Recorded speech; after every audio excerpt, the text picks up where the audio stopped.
تو میں نے کاغذات لا کر دکھائے اور کہا کہ لیں دیکھ لیں اور اپنی تسلی کر لیں۔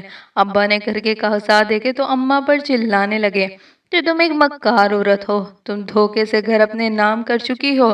تو میں نے کہا کہ آپ ہوتے ہوئے ہمیں یتیم ہو گئے، تو پھر آپ تو باپ کہلانے کے بھی لائق نہیں رہے۔ اب آپ کے لیے بہتر ہوگا کہ آپ یہاں سے چلے جائیں، اس سے پہلے کہ پورا محلہ اٹھ کھڑا ہو۔ ابا ہمیں دھمکیاں دیتے ہوئے جانے لگے تو میں نے کہا افسوس ہے اس بات پر کہ آپ میرے باپ ہیں، مگر یاد رکھیے گا اگر کوئی پوچھے گا کل کو جب میں اپنی بہنوں کو رخصت کروں گا تو لوگ آپ کا پوچھیں گے تو میں یہی کہوں گا کہ ہمارا باپ ہمارے بچپن میں ہی مر گیا تھا۔ ابا مڑ کر کہنے لگے کہ ہاں ہاں، آج سے تم بھی سب میرے لیے مر چکے ہو، جس کے کہنے پر اچھل رہے ہو نا، اسے بھی دیکھ لوں گا۔ اور پھر ابا چلے گئے اپنی امیر بیوی کے پاس۔ اماں کی طبیعت دن بدن خراب ہو رہی تھی اور اس وجہ سے میں کام پر نہ جا سکا، اور جس دن اماں کچھ بہتر ہوئی تو میں نے اپنی چھوٹی بہن سے کہا کہ تم اماں لوگوں کا خیال رکھا کرو، میں کام پر جا رہا ہوں۔ اگر ایسے ہی گھر بیٹھا رہا تو گھر کیسے چلے گا؟ اور جب کام پر پہنچا تو دکان والے مالک نے کہا کہ ہم نے نیا لڑکا رکھ لیا ہے کام پر۔ میں نے کہا کہ آپ ایسا کیسے کر سکتے ہیں؟ تو جوتوں کی دکان کے مالک کہنے لگا میں یتیم خانہ نہیں کھول رکھا، یہ دکان ہے ہماری، ہماری روزی روٹی اس سے چلتی ہے۔ تمہیں کام کی اتنی فکر تھی تو اتنے دن غائب نہ رہتے، وقت پر دکان پر پہنچتے۔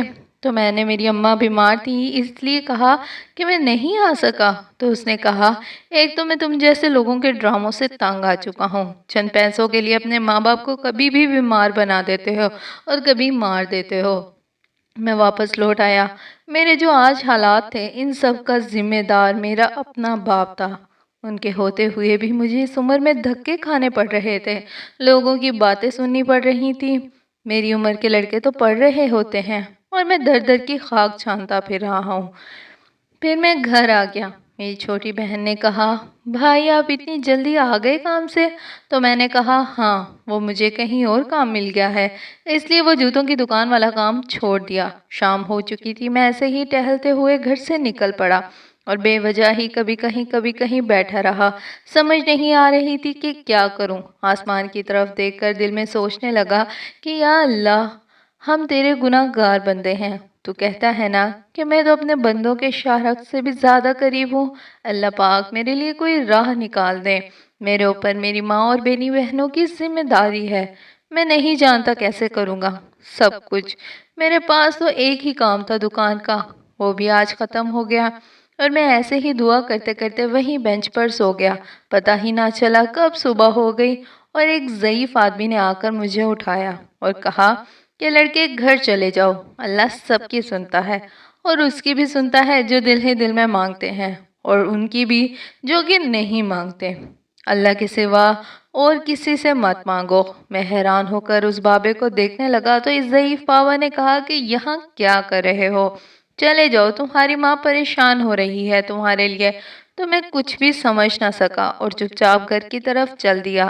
گھر آیا تو اماں مجھے دیکھ کر اللہ کا شکر ادا کرنے لگیں اور مجھ سے پوچھا کہ کہاں چلے گئے تھے؟ پتہ ہے ہم سب کتنے پریشان ہو گئے تھے، میں رات بھر سو نہیں سکی تھی، کہاں تھے تم؟ تو میں اماں کے گلے لگ گیا۔ ماں تو ماں ہے نا، بنا کسی غرض کے اپنی اولاد سے بے لوث پیار کرتی ہے۔ میں نے کہا اماں بس کام پر دیر ہو گئی تھی اس لیے وہیں سو گیا تھا۔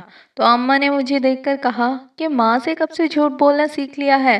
میں تو تبھی سمجھ گئی تھی جب تم کل کام پر گئے تھے اور جلدی آ گئے تھے کہ تمہیں کام سے نکال دیا گیا ہے۔ میں نے اماں کے ہاتھ چومے۔ میں اپنی ماں سے بے انتہا پیار کرتا تھا، اپنی ماں کو دنیا کی ہر خوشی دینا چاہتا تھا، پر سوچتا تھا کہ کاش کچھ ایسا ہو جائے جو سب مسئلے حل ہو جائیں، کوئی ایسا کام مل جائے، اور اگلے دن کام ڈھونڈنے نکل پڑا مگر کوئی فائدہ نہ ہوا۔ اسی طرح کچھ روز گزرے تو ایک دن میری ملاقات میرے ایک دوست زاہد سے ہو گئی۔ وہ پہلے ہمارے محلے میں رہتا تھا، پھر وہ لوگ یہاں سے دوسرے گاؤں چلے گئے۔ تو میرے دوست نے کہا کہ تم ایسے کیوں نہیں کرتے کہ کوئی دکان لے لو کرائے پر اور اس کو خود چلاؤ۔ میں نے کہا کہ میرے پاس اتنے پیسے کہاں جو میں دکان کرائے پر لے سکوں۔ تو اس نے کہا چل پھر میرے ساتھ، میرا ایک جاننے والا ہے، اس سے بات کرتے ہیں، کچھ نہ کچھ ضرور بن جائے گا۔ اور پھر ایک ماہ بعد میرے دوست نے مجھے مناسب کرائے پر دکان لے دی اور جو ایڈوانس کرایہ تھا وہ بھی اس نے خود دے دیا۔